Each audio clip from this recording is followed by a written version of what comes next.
учениците очекувам да прераснат во граѓани кои што ќе можат да живеат во мултикултурно, односно мултиетничко општество. Да бидат совесни граѓани во општеството и да се развиваат како личности. Прво нешто што го советував моето дете е да биде другарски настроено кон сите другарчиња и да се врати со што повеќе знаење. Ова е алката на личности кои играат значителна улога во образовниот процес на ученикот. За тоа во каква личност ќе прерасне детето, многу е важно пред се да се образува во училиште кое е здрава социјална институција, во мултиетничко општество, кое е карактеристично за Македонија. Повеќе од потребно да се искористат сите механизми ваквите институции да се унапредуваат. Токму затоа, преку работилниците за ефикасни интерактивни презентации во контекст на меѓуетничката интеграција во образованието, УСАИД им помага на училиштата во развој на меѓуетничката интеграција.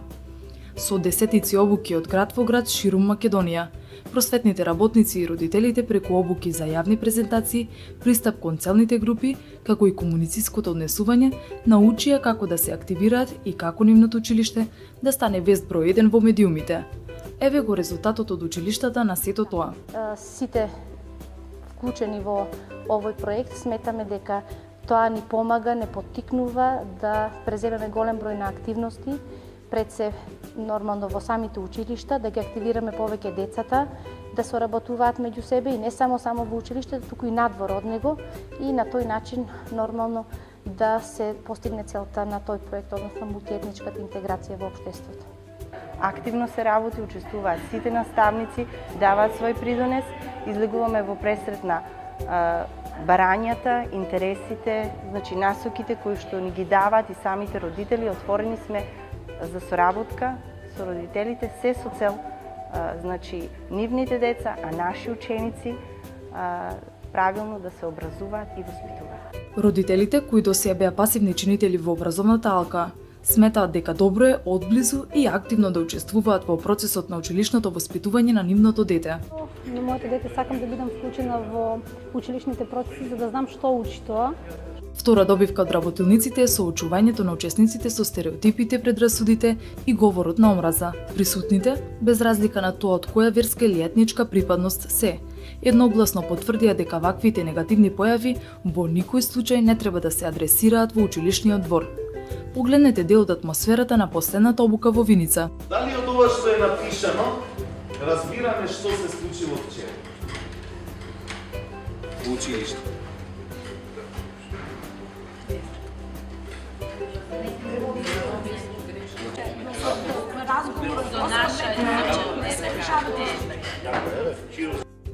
Па една од алките во постигнувањето на тој процес и надминување на стереотипите и предрасудите се и родителите. Ние секојдневно комуницираме со нив, имаме поддршка, зашто сите сме свесни дека не може само една алка да ја постигне целта. Доколку сакаме да создадеме целосно здрави, морално, етички, културно, мултикултурно, да создадеме цврсти граѓани понатаму, мора значи истите да ги оформуваме од секој аспект во нивниот живот. И од семејството, и во училиштето, и во нивното другарување со другарчиња. Значи од сите аспекти.